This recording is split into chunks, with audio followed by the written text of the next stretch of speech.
दोस्तों, Iran Israel America युद्ध में एक बड़ा डेवलपमेंट सामने आया है और वो ये है कि चाइना और रूस भी अब इस युद्ध में कूद गए हैं और उन्होंने ईरान का साथ देने का डिक्लेरेशन कर दिया है। और अब ये बात सामने आई है कि अब चाइना और रशिया ईरान का साथ देंगे। अगर चाइना और रशिया, ये दो ताकतवर देश, ये दो बड़ी बड़ी ताकतें अगर ईरान की संप्रभुता बचाने के लिए उसके साथ खड़ी हो गई तो क्या कुछ होगा, समझेंगे भरत जी से। भरत जी, क्या कहेंगे? ये तो बहुत बड़ी खबर आई है। प्रज्ञा जी, बड़ा अपडेट निकल करके आ रहा है। तमाम सारी वेबसाइट्स ये छाप रही हैं।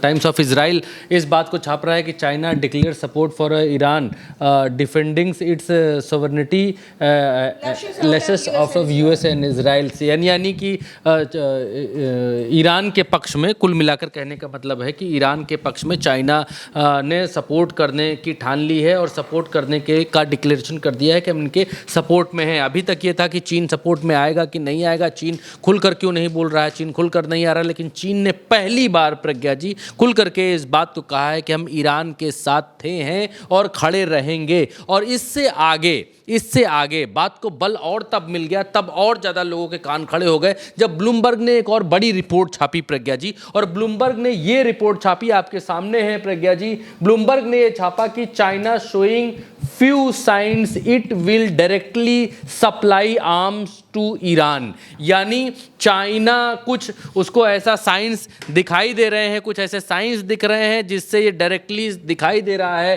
कि चाइना आर्म सप्लाई कर रहा है, आर्म्स दे रहा है, हथियार दे रहा है ईरान को। और अगर ईरान को बैकडोर सपोर्ट ही चीन का है और रूस का है, प्रज्ञा जी, तो इस युद्ध में अमेरिका और इजराइल दोनों की हिम्मत नहीं हो सकती है या दोनों की हैसियत नहीं हो सकती है कि ईरान को डिफीट कर दे या ईरान को हरा दे या ईरान को घुटनों पर ले आए। क्योंकि चाइना अमेरिका से कंपटीशन करता है, चाइना खुद दुनिया का दादा बनना चाहता है। दूसरी तरफ रूस है, वो भी महाशक्ति है इस वर्ल्ड की और वो भी दुनिया का दादा बनने की फिराक में है। अमेरिका के मनाए नहीं मान रहा है रूस, और यूक्रेन के खिलाफ युद्ध में अमेरिका आज तक नहीं मना पाया रूस को।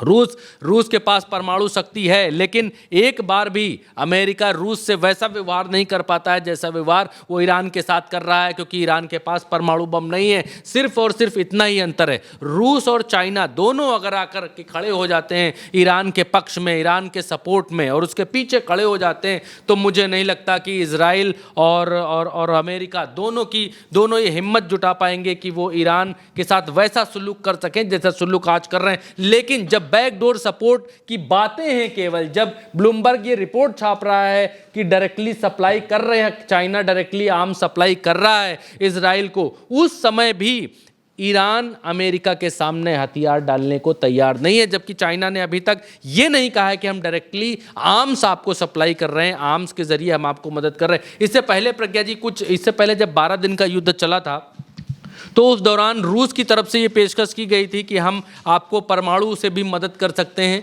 हम आपको बड़े हथियारों से भी मदद कर सकते हैं, हम आपके साथ खड़े हुए हैं। और वहाँ का तमाम सारा विपक्ष इस बात को कह रहा था कि ईरान की मदद की जानी चाहिए, और अगर ईरान को अगर परमाणु शक्ति की आवश्यकता है तो उससे भी मदद की जानी चाहिए। क्योंकि अमेरिका जिस चीज़ के लिए रोकता है किसी भी देश को, रूस उस चीज़ को करता है। क्योंकि रूस को ये बात दिखानी है कि वो अमेरिका का गुलाम नहीं है, अमेरिका के कहने पर नहीं चलता है, अमेरिका का पिछलग्गू नहीं है, अमेरिका को सलाम ठोकने वाला देश नहीं है। इसलिए रूस वो करेगा जो रूस का मन होगा, और अगर ये बातें और बिगड़ती हैं तो रूस वो करके दिखा सकता है जो रूस का मन है। क्योंकि रूस का युद्ध, यूक्रेन का युद्ध, अमेरिका के बस की बात नहीं है। अमेरिका के अलावा अगर कोई और देश इस तरीके से कहता कि युद्ध रोकिए तो शायद परिणाम कुछ और हो सकते थे। लेकिन अमेरिका ने रूस से कहा कि यूक्रेन के खिलाफ युद्ध रोकिए, लेकिन रूस ने युद्ध आज की तारीख तक नहीं रोका है। दूसरा और अखबार है जो इस बात की पुष्टि कर रहा है, क्योंकि इस युद्ध, मिडिल ईस्ट में जो तनाव है, जो कॉन्फ्लिक्ट है, जो युद्ध चल रहा है, प्रज्ञा जी,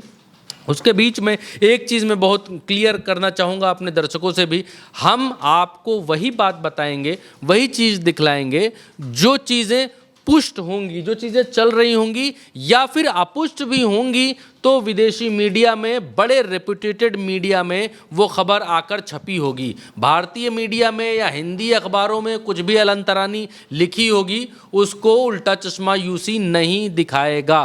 क्योंकि अंतर्राष्ट्रीय मीडिया की एक जिम्मेदारी है, ऑथेंटिसिटी आज तक बनी हुई है, ऐसा हम मानते हैं और इसलिए अंतर्राष्ट्रीय मीडिया के सौजन्य से हम आपको चीज़ें बतला रहे हैं, इकट्ठा करके आपको सही सूचनाएं पहुंचा रहे। तो ये आप देखेंगी तो यहाँ पर क्या है, यहाँ पर ये China condemns US strike on Iran, ये भी चाइना ने यहाँ पर जो है कंडेम कर रहा है और ये कह रहा है कि जो है सीट पर बैठकर जो है डायलॉग के जरिए मसला हल करिए। यहाँ पर कंडेम कर रहा है, भत्सना कर रहा है, निंदा कर रहा है। दूसरी तरफ रसिया भी रसिया कह रहा है कि रसिया भी कंडेम कर रहा है कि ये जो डेडली स्ट्राइक्स हो रही हैं ईरान के ऊपर, इसको बंद किया जाए और आगे जो है बैठ करके स्ट्रेटेजिक फैसले लिए जाएँ, अपॉर्चुनिटीज़ आगे की देखी जाएँ, तलाशी जाएँ। ये रूस की तरफ से भी ये बात कही गई है। पहली बार है रूस और चाइना खुल करके सामने आने लगे हैं और ब्लूमबर्ग की रिपोर्ट ने लोगों के कान खड़े कर दिए हैं कि चीन हथियारों के जरिए भी सपोर्ट कर रहा है ईरान को। और दूसरी तरफ बड़ा अपडेट ये निकल करके आ रहा है टाइम्स ऑफ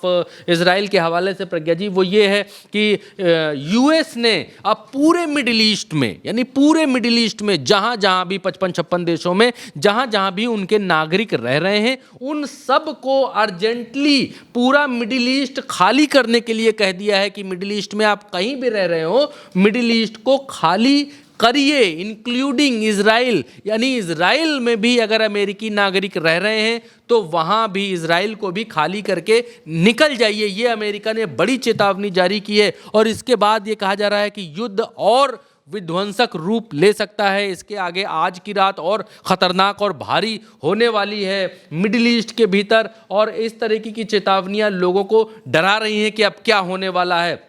दूसरी तरफ अभी की खबर जब हम बात कर रहे हैं उससे 5 मिनट पहले की खबर यह है कि दोबारा से रॉकेट जो है अटैक ईरान ने कर दिया है लेबनान टारगेट इजराइल लेबनान और ईरान, ये सब जो है इजराइल के ऊपर टारगेट कर चुके हैं। दोबारा से अभी दिन में जब हम आपसे बातचीत कर रहे हैं तब दोबारा से बड़े पैमाने पर स्ट्राइक्स शुरू हो गई हैं और दूसरी तरफ जो है आईडीएफ भी तेहरान और बेरूत के ऊपर हमले कर रहा है। ये टाइम्स ऑफ इजराइल यहाँ पर अभी तुरंत की ये खबर है, अभी ये लिखता हुआ दिखलाई दे रहा है, अभी इसकी हेडलाइन आपके सामने है।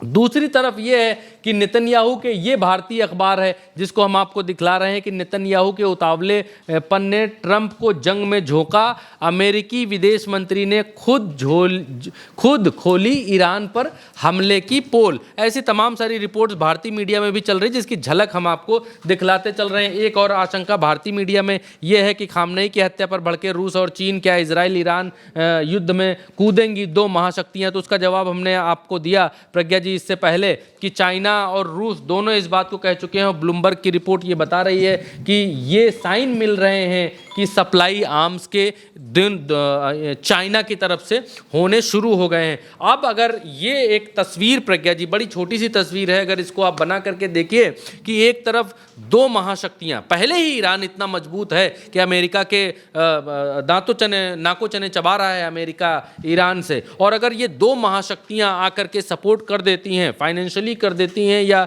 हथियारों के जरिए कर देती हैं, तो फिर क्योंकि चाइना पर भी रूस पर भी कई सारे प्रतिबंध लगा रखे हैं अमेरिका ने, तो रूस को कोई बहुत ज़्यादा खोने का डर नहीं है कि अगर हम ईरान के साथ खड़े हो जाएंगे, ईरान को हथियारों के जरिए मदद करेंगे या परमाणु के जरिए मदद करेंगे या दूसरी किसी भी जरिए मदद करेंगे तो अमेरिका हमारे ऊपर प्रतिबंध ला देगा, फलाना करेगा, ढिमकाना करेगा। क्योंकि रूस अमेरिका के ऊपर डिपेंडेंट नहीं है, वो खुद इतना पावरफुल है कि अमेरिका को झुकाने की वो ताकत रखता है और अमेरिका को रिप्लेस करने की रिप्लेस करके महाशक्ति बनने की दौड़ में शामिल है रूस, और दूसरी तरफ चीन भी महाशक्ति बनने की रूस में दौड़ में शामिल है, वो भी चाहता है कि हम महाशक्ति बने। तो रूस तो बिल्कुल क्लियर कट ये दिखलाई देता है कि वो अमेरिका के किसी प्रतिबंध से डरने वाला नहीं है और इसलिए वो ईरान की खुलकर मदद कर सकता है, इसमें कोई दो राय नहीं। अगर स्थितियां और बिगड़ी तो रूस बिल्कुल पक्ष में आकर खड़ा हो सकता है।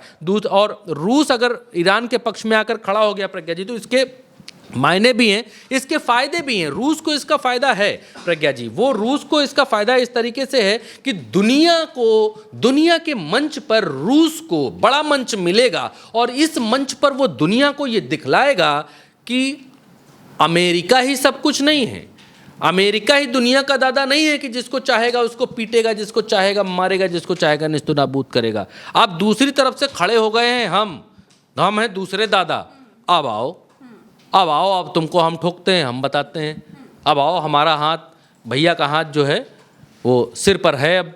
तो ये वाली सिचुएशन भी रूस के लिए बनती है और इसका फ़ायदा रूस उठा सकता है, क्योंकि ये मौका हो सकता है रूस के लिए दुनिया को ये बतलाने का कि वी आर दी महाशक्ति। अमेरिका अकेली महाशक्ति नहीं है, हम भी हैं, हम भी स्टेज पर हैं और हमारी तरफ भी दुनिया देखे कि, और चीन के पास भी ये मौका हो सकता है ये बतलाने का कि ऐसा नहीं है कि आप जहाँ जाएंगे वहाँ मारेंगे, पीटेंगे, हमला करेंगे। हम हैं, हम भी हैं, हम खड़े हैं और हम जिधर खड़े हो गए, जिधर हम खड़े हो जाते हैं उधर मसले बड़े हो जाते हैं। तो हम खड़े हो गए हैं ईरान की तरफ। तो ये दोनों महाशक्तियों को बतलाने का समय है, अपनी ताकत दिखलाने का समय है। ईरान के साथ अगर ये खड़े हो जाते हैं तो ये मालूम चल जाएगा, और अगर युद्ध रुक जाता है ईरान के साथ खड़े होते ही, तो दुनिया में एक नया वर्ल्ड ऑर्डर सेट हो सकता है, दुनिया में एक नए तरीके का संदेश जा सकता है कि ऐसा नहीं है कि ट्रंप जो चाहेंगे वो करेंगे।